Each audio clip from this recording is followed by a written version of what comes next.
सर्वमंगल मांगल्ये शिवे सर्वार्थ साधिके शरण्ये त्र्यंबके गौरी नारायणी नमस्तुते। जय माता दी। आप सभी को चैत्र नवरात्रि की ढेर सारी शुभकामनाएं। आप पर और आपके परिवार पर माँ अम्बे की कृपा हमेशा बनी रहे और आपकी हर मनोकामना पूरी हो। आज इस वीडियो में आप सुनेंगे दुर्गा सप्तशती पाठ का द्वितीय अध्याय, तृतीय अध्याय। अगर आप भी दुर्गा सप्तशती पाठ के संपूर्ण 13 अध्याय सुनना चाहते हैं तो हमारे चैनल को जरूर सब्सक्राइब कर लें। साथ ही नोटिफिकेशन बेल को ऑन करें ताकि आप हमारी सारी वीडियो आप तक पहुंचती रहें। और साथ ही अगर आप माता रानी की कृपा पाना चाहते हैं तो हमारे चैनल की मेंबरशिप भी जरूर ज्वाइन करें। आइए दुर्गा सप्तशती पाठ का द्वितीय अध्याय प्रारंभ करते हैं। बोलिए गणेश भगवान की जय, दुर्गा माता की जय, सप्तशती माता की जय। द्वितीय अध्याय, देवताओं के तेज से देवी का प्रादुर्भाव और महिषासुर की सेना का वध। ओम। मध्यम चरित्र के विष्णु ऋषि, महालक्ष्मी देवता, उष्णी चंद, शाकंभरी शक्ति, दुर्गा बीज, वायु तत्व और यजुर्वेद स्वरूप हैं। श्री महालक्ष्मी की प्रसन्नता के लिए मध्यम चरित्र के पाठ में इसका विनियोग है। मैं कमल के आसन पर बैठी हुई प्रसन्न मुख वाली महिषासुर मर्दिनी भगवती महालक्ष्मी का भजन करती हूँ, जो अपने हाथों में अक्षमाला, फरसा, गदा, बाण, वज्र, पद्म, धनुष, कुंडिका, दंड, शक्ति, खड्ग, ढाल, शंख, घंटा, मधुपात्र, शूल, पाश और चक्र धारण करती हैं। ऋषि कहते हैं, पूर्व काल में देवताओं और असुरों में पूरे 100 वर्षों तक घोर संग्राम हुआ था। उसमें असुरों का स्वामी महिषासुर था और देवताओं के नायक इंद्र थे। उस युद्ध में देवताओं की सेना महाबली असुरों से परास्त हो गई। संपूर्ण देवताओं को जीतकर महिषासुर इंद्र बन बैठा। तब पराजित देवता प्रजापति ब्रह्मा जी को आगे करके उस स्थान पर गए जहां भगवान शंकर और विष्णु भगवान विराजमान थे। देवताओं ने महिषासुर के पराक्रम तथा अपनी पराजय का यथावत वृत्तांत उन दोनों देवेश्वरों से विस्तार पूर्वक कह सुनाया। वे बोले, भगवान, महिषासुर सूर्य, इंद्र, अग्नि, वायु, चंद्रमा, यम, वरुण तथा अन्य देवताओं के भी अधिकार छीनकर स्वयं ही सबका अधिष्ठाता बना बैठा है। उस दुरात्मा महिष ने समस्त देवताओं को स्वर्ग से निकाल दिया है। अब वे मनुष्यों की भांति पृथ्वी पर विचरते हैं। दैत्यों की ये सारी करतूत हमने आप लोगों से कह सुनाई। अब हम आपकी ही शरण में आए हैं, उसके वध का कोई उपाय सोचिए। इस प्रकार देवताओं के वचन सुनकर भगवान विष्णु और शिव ने दैत्यों पर बड़ा क्रोध किया। उनकी भौहें तन गईं और मुंह टेढ़ा हो गया। तब अत्यंत क्रोध में भरे हुए चक्रपाणी श्री विष्णु के मुख से एक महान तेज प्रकट हुआ। इसी प्रकार ब्रह्मा, शंकर तथा इंद्र आदि अन्यान्य देवताओं के शरीर से भी बड़ा भारी तेज निकला। वह सब मिलकर एक हो गया। महान तेज का वह पुंज ज्वलयमान पर्वत सा जान पड़ा। देवताओं ने देखा, वहां उसकी ज्वालाएं संपूर्ण दिशाओं में व्याप्त हो रही थीं। संपूर्ण देवताओं के शरीर से प्रकट हुए उस तेज की कहीं भी तुलना नहीं थी। एकत्रित होने पर वह एक नारी के रूप में परिणत हो गया और अपने प्रकाश से तीनों लोकों में व्याप्त जान पड़ा। भगवान शंकर का जो तेज था, उससे उस देवी का मुख प्रकट हुआ। यमराज के तेज से उसके सिर में बाल निकल आए। श्री विष्णु भगवान के तेज से उसकी भुजाएं उत्पन्न हुईं। चंद्रमा के तेज से दोनों स्तनों का और इंद्र के तेज से मध्य भाग कटि प्रदेश का प्रादुर्भाव हुआ। वरुण के तेज से जंघा और पिंडली तथा पृथ्वी के तेज से नितंब भाग प्रकट हुआ। ब्रह्मा के तेज से दोनों चरण और सूर्य के तेज से उसकी अंगुलियां हुईं। वसुओं के तेज से हाथों की अंगुलियां और कुबेर के तेज से नासिका प्रकट हुई। उस देवी के दांत प्रजापति के तेज से और तीनों नेत्र अग्नि के तेज से प्रकट हुए थे। उसकी भौहें संध्या के और कान वायु के तेज से उत्पन्न हुए थे। इसी प्रकार अन्यान्य देवताओं के तेज से भी उस कल्याणमयी देवी का आविर्भाव हुआ। तदंतर समस्त देवताओं के तेजापुंज से प्रकट हुई देवी को देखकर महिषासुर के सताए हुए देवता बहुत प्रसन्न हुए। पिनाकधारी भगवान शंकर ने अपने शूल से एक शूल निकालकर उन्हें दिया। फिर भगवान विष्णु ने भी अपने चक्र से चक्र उत्पन्न करके भगवती को अर्पण किया। वरुण ने भी शंख भेंट किया, अग्नि ने उन्हें शक्ति दी और वायु ने धनुष तथा बाण से भरे हुए 2 तरकस प्रदान किए। सहस्र नेत्रों वाले देवराज इंद्र ने अपने वज्र से वज्र उत्पन्न करके दिया और ऐरावत हाथी से उतार कर 1 घंटा भी प्रदान किया। यमराज ने काल दंड से दंड, वरुण ने पाश, प्रजापति ने स्फटिकाक्ष की माला तथा ब्रह्मा जी ने कमंडलू भेंट किया। सूर्य ने देवी के समस्त रोमकूपों में अपनी किरणों का तेज भर दिया। काल ने उन्हें चमकती हुई ढाल और तलवार दी। क्षीर समुद्र ने उज्जवल हार तथा कभी जीर्ण न होने वाले 2 दिव्य वस्त्र भेंट किए।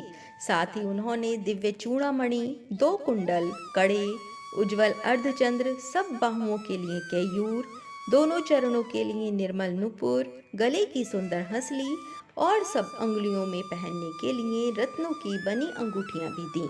विश्वकर्मा ने उन्हें अत्यंत निर्मल फरसा भेंट किया। साथ ही अनेक प्रकार के अस्त्र और अभेद कवच दिए। इनके सिवा मस्तक और वक्षा स्थल पर धारण करने के लिए कभी ना कुम्हलाने वाले कमलों की मालाएं दी। जलधि ने उन्हें सुंदर कमल का फूल भेंट किया। हिमालय ने सवारी के लिए सिंह तथा भांति भांति के रत्न समर्पित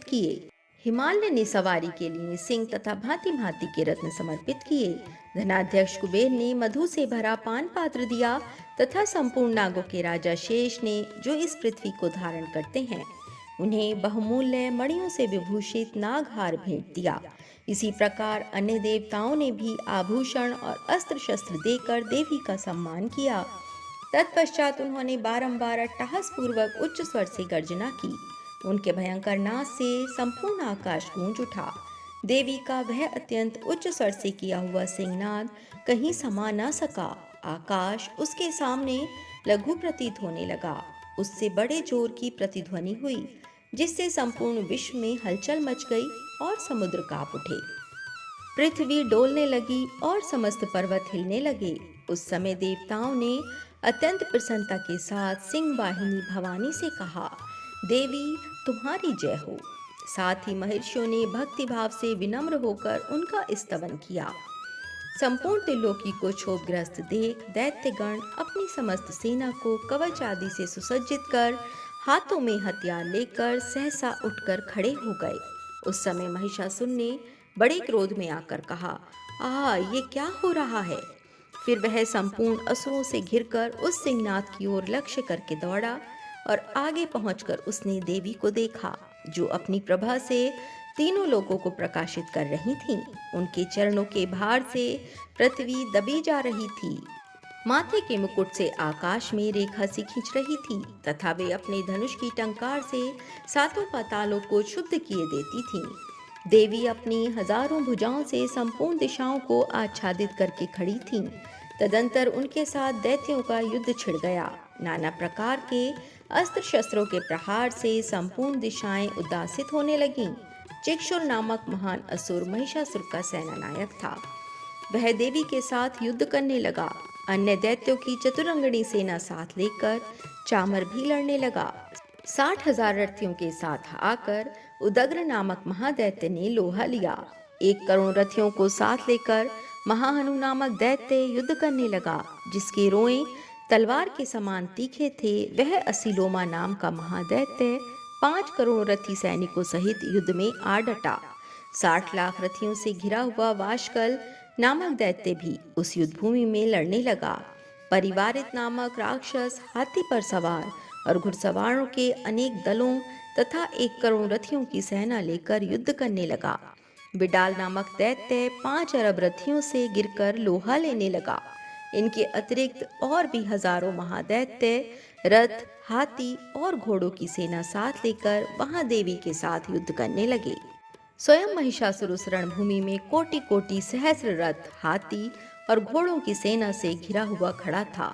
वे दैत्य देवी के साथ तोमर, भिंदीपाल, शक्ति, मूसल, खड्ग, परशु और पट्टिशादी अस्त्र शस्त्रों का प्रहार करते हुए युद्ध कर रहे थे।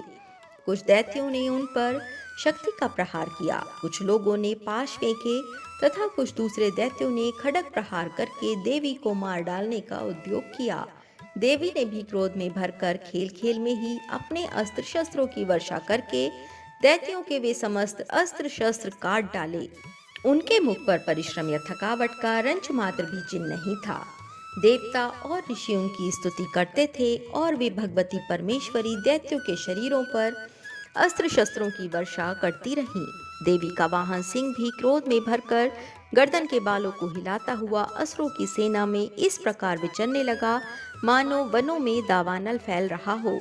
रणभूमि में दैत्यों के साथ युद्ध करती हुई अंबिका ने जितने निश्वास छोड़े वे सभी तत्काल सैकड़ों हजारों गणों के रूप में प्रकट हो गए और परशु, भिंदीपाल, खड्ग तथा पट्टे शादी अस्त्रों द्वारा असुरों का सामना करने लगे। देवी की शक्ति से बड़े हुए वे गण असुरों का नाश करते हुए नगाड़ा और शंख आदि बाजे बजाने लगे। उस संग्राम महोत्सव में कितने ही गण मृदंग बजा रहे थे।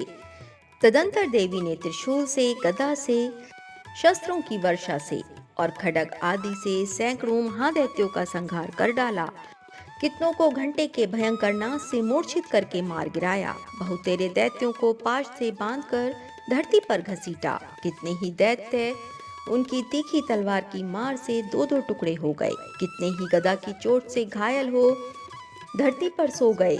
कितने ही मूसल की मार से अत्यंत आहत होकर रक्त वमन करने लगे। कुछ दैत्य शूल से छाती फट जाने के कारण पृथ्वी पर ढेर हो गए। उस रणांगण में वार समूहों की वृष्टि से कितने ही असुरों की कमर टूट गई। बाज की तरह झपटने वाले देव पीड़क दैत्यगण अपने प्राणों से हाथ धोने लगे। किन्हीं की बाहें छिन्न भिन्न हो गईं, कितनों की गर्दनें कट गईं, कितने ही दैत्यों के मस्तक कट कट कर गिरने लगे। कुछ लोगों के शरीर मध्य भाग में ही विदीर्ण हो गए। कितने ही महादैत्य जांघें कट जाने से पृथ्वी पर गिर पड़े। कितनों को ही देवी ने एक बांह, एक पैर और एक नेत्र वाले करके दो टुकड़ों में चीर डाला। कितने ही दैत्य मस्तक कट जाने पर भी गिरकर फिर उठ जाते और केवल धड़ के रूप में ही अच्छे अच्छे हथियार हाथ में ले देवी के साथ युद्ध करने लगते थे। दूसरे कबंध युद्ध के बाजों की लय पर नाचते थे। कितने ही बिना सिर के धड़ हाथों में खड्ग शक्ति और रिष्टि लिए दौड़ते थे तथा दूसरे दूसरे महादैत्य ठहरो ठहरो ये कहते हुए देवी को युद्ध के लिए ललकारते थे। जहाँ वह घोर संग्राम हुआ था वहाँ की धरती देवी के गिराए हुए रथ, हाथी, घोड़े और असुरों की लाशों से ऐसी पट गई थी कि वहाँ चलना फिरना असंभव हो गया था। दैत्यों की सेना में हाथी, घोड़े और असुरों के शरीरों से इतनी अधिक मात्रा में रक्तपात हुआ था कि थोड़ी ही देर में वहां खून की बड़ी बड़ी नदियां बहने लगीं। जगदम्बा ने असुरों की विशाल सेना को क्षण भर में ही नष्ट कर दिया। ठीक उसी तरह जैसे तृण और काठ के भारी ढेर को आग कुछ ही क्षणों में भस्म कर देती है और वह सिंह भी गर्दन के बालों को हिला हिलाकर जोर जोर से गर्जना करता हुआ दैत्यों के शरीरों से मानो उनके प्राण चुने लेता था। वहां देवी के गणों ने भी उन महादैत्यों के साथ ऐसा युद्ध किया जिससे आकाश में खड़े हुए देवतागण उन पर बहुत संतुष्ट हुए और फूल बरसाने लगे। इस प्रकार श्री मार्कंडेय पुराण में सार्वणिक मनवंतर की कथा के अंतर्गत देवी महात्म्य में महिषासुर की सेना का वध नामक दूसरा अध्याय पूरा हुआ। बोलिए दुर्गा माता की जय, सप्तशती माता की जय। तृतीय अध्याय सेनापतियों सहित महिषासुर का वध। जगदम्बा के श्री अंगों की कांति उदय काल के सहस्रों सूर्यों के समान है। वे लाल रंग की रेशमी साड़ी पहने हुए हैं। उनके गले में मुंडमाला शोभा पा रही है।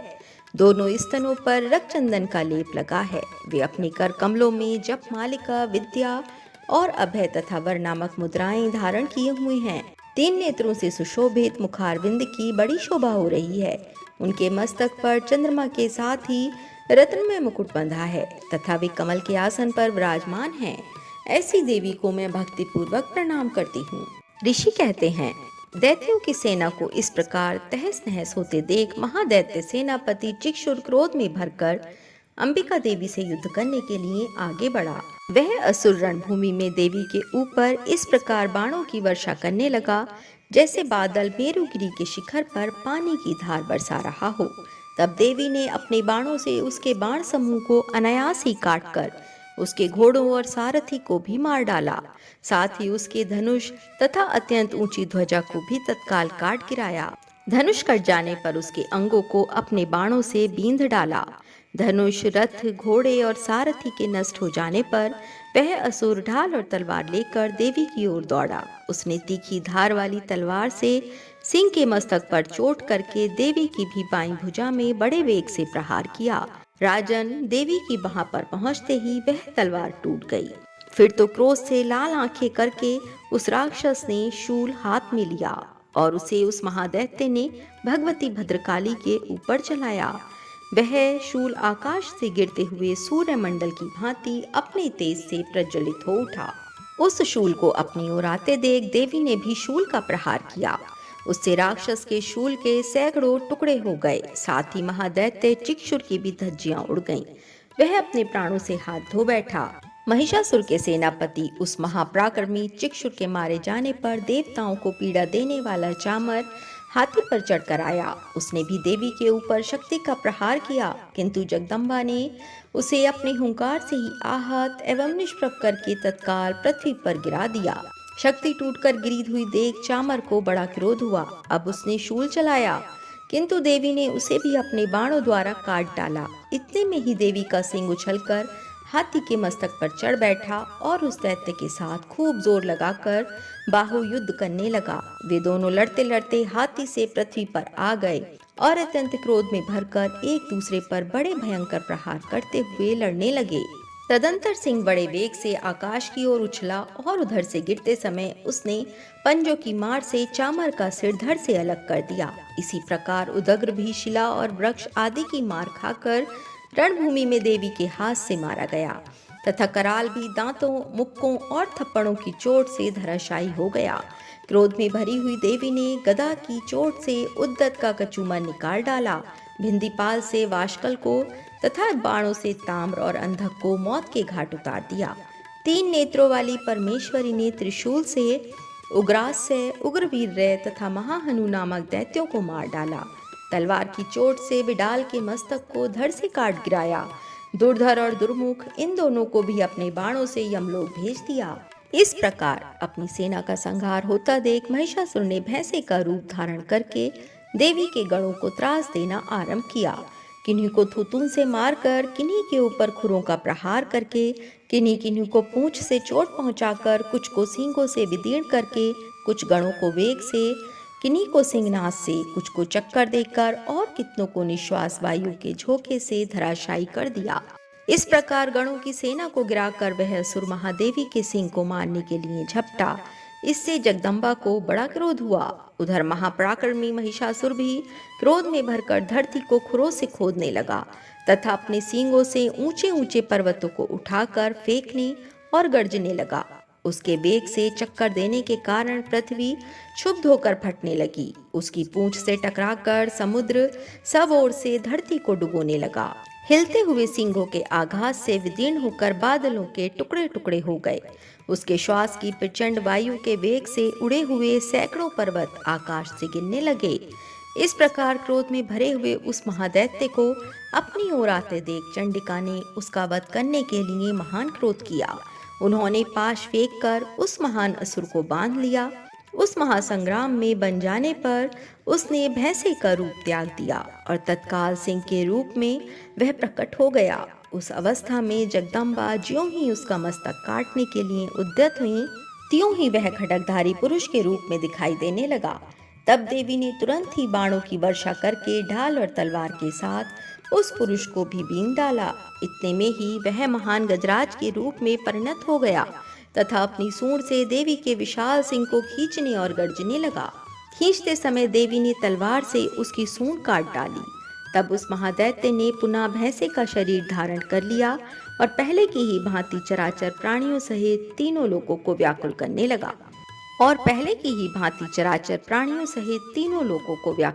लगा। तब क्रोध में भरी हुई जगन माता चंडिका बारंबार उत्तम मधु का पान करने और लाल आंखें करके हंसने लगी।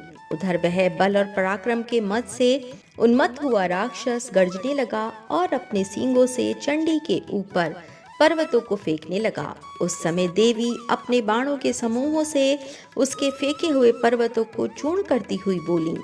बोलते समय उनका मुख मधु के मद से लाल हो रहा था और बाणी लड़खड़ा रही थी।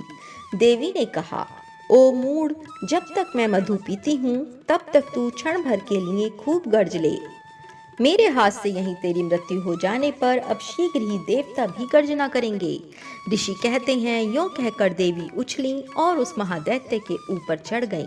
फिर अपने पैर से उसे दबाकर उन्होंने शूल से उसके कंठ में आघात किया। उनके पैर से दबा होने पर भी महिषासुर अपने मुख से दूसरे रूप में बाहर आने लगा। अभी आधे शरीर से ही वह बाहर निकलने पाया था कि देवी ने अपने प्रभाव से उसे रोक दिया। आधा निकला होने पर भी वह महादैत्य देवी से युद्ध करने लगा। तब देवी ने बहुत बड़ी तलवार से उसका मस्तक काट गिराया। फिर तो हाहाकार करती हुई दैत्यों की सारी सेना भाग गई तथा संपूर्ण देवता अत्यंत प्रसन्न हो उठे। देवताओं ने दिव्य महर्षियों के साथ दुर्गा देवी का स्तवन किया। गंधर्वराज गाने लगे तथा अप्सराएं नृत्य करने लगीं। इस प्रकार श्री मार्कंडेय पुराण में सार्वणिक मनवंतर की कथा के अंतर्गत देवी महात्म्य में महिषासुरवध नामक तीसरा अध्याय पूरा हुआ। बोलिए दुर्गा माता की जय। अष्टभुजी कष्टहरणी संकटहरणी अम्बे मां नारायणी माता की जय। तो अगर आपको हमारी वीडियो अच्छी लगी हो तो चैनल को सब्सक्राइब करें, वीडियो को एक लाइक अवश्य करें और ज़्यादा से ज़्यादा लोगों को शेयर ज़रूर करें। साथ ही दोस्तों, आप हमारे चैनल की मेंबरशिप भी ले सकते हैं, जिससे आपको महत्वपूर्ण जानकारी सबसे पहले मिल सके। जय माता दी, जय माँ भवानी। जय माता दी, जय माँ भवानी।